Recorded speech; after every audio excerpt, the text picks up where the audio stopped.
members in Chandigarh. He was a very wealthy man, and he was having a little program with a select audience at his house, and he had invited Srila Prabhupada to come there. So after a few minutes, we arrived at 1232 Sector 18C, which was a large 3-story private house. There, Prabhupada was greeted with a garland by Mr. Budram Goyal and his wife and their 2 sons, his brother Mangat Ram and other family members. Mr. Goyal is ISKCON's second life member in Chandigarh. Although he is not literate, he has a successful electronics business and is a prominent social worker. So it is he who has provided all the prasadam for our devotees during their stay in Chandigarh. So a small pandal had been set up in the driveway of his home, and about 30 persons were in attendance, including Mr. Banasi Das Gupta, the ex-Chief Minister of Haryana, Murari Lal Bansal, and Pandit Mohan Lal, the ex-Finance Minister of Punjab. So he was very well connected. He was one of the biggest people in the state. Mr. Goyal had invited Prabhupada to come and bless his home, and Prabhupada was happy to oblige. So, first of all, we went into the house. We got a nice surprise when we entered into the house. Mr. Goyal took Prabhupada into a side room, and he had 4 feet high marble deities of Radha and Krishna. So he was a worshipper of Radha and Krishna. And he had a hired pujari that was working for him. The standard was very simple. Prabhupada looked at the deities, then he spoke with the pujari, advised him, how to improve his puja by learning from our ISKCON temple. Then afterwards, Prabhupada came outside. They put an armchair there, and Prabhupada sat down in the driveway under the pandal, and then he gave a nice class or a short talk. So he talked on the meaning of the Hare Krishna mantra. So as I say, this was in Hindi, and it was never translated, it was never published or released, as a recording. And when I was working on my 5th volume of my diary, then I had the original recordings of this, so I got somebody to translate them. So the first translation of this is in my diary. So I was very happy when I read this.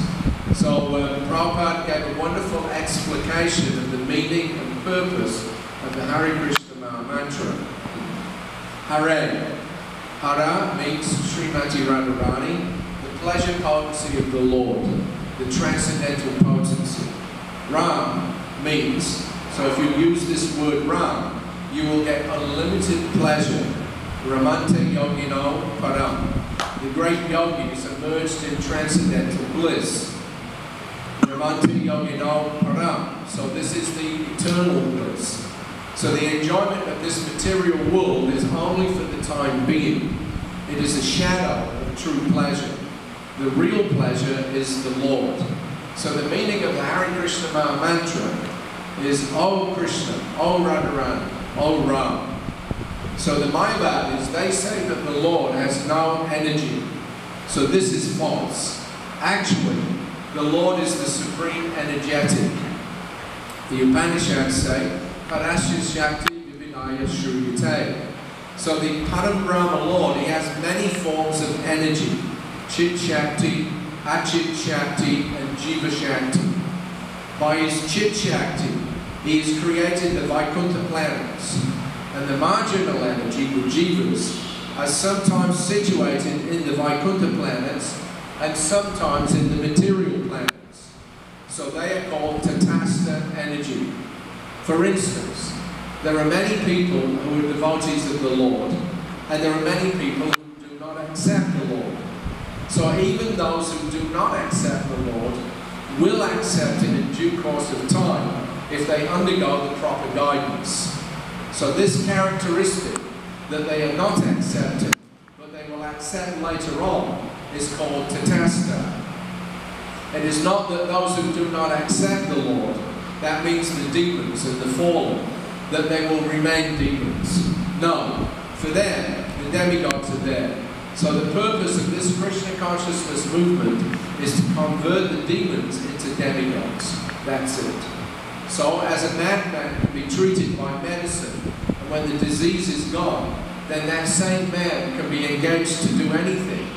So similarly, the rascals and the demonic who do not accept the Lord, and whose numbers are increasing these days on this planet, they can be treated by the Hare Krishna Maha Mantra. So by chanting this Maha Mantra, their hearts will be cleansed. Chaito Darpana Marjana. Darpana means mirror, Chaito means heart. So our heart is like a mirror. So we have to cleanse that. And just like since many births, dust has covered the surface of the mirror. So we have to cleanse that. And what is the method to do that? That is the chanting of the Hare Krishna Maha Mantra. If you chant this Maha Mantra, then this Chaito Darpana, the mirror of the heart, will be cleansed. So you've seen so many demons who are there, who never accept the Lord. If they once understand the supremacy of the Lord, then their lives will be successful. So, you yourself, you chant this Maha Mantra, and you teach your children to do the same thing. So, the meaning of the Hare Krishna Maha Mantra is, O my Lord Krishna, O Srimati Radharani, please engage me in the transcendental loving service of your lotus feet. I am fed up with service to Maya. So please engage me now in loving devotional service of your lotus feet. So that's a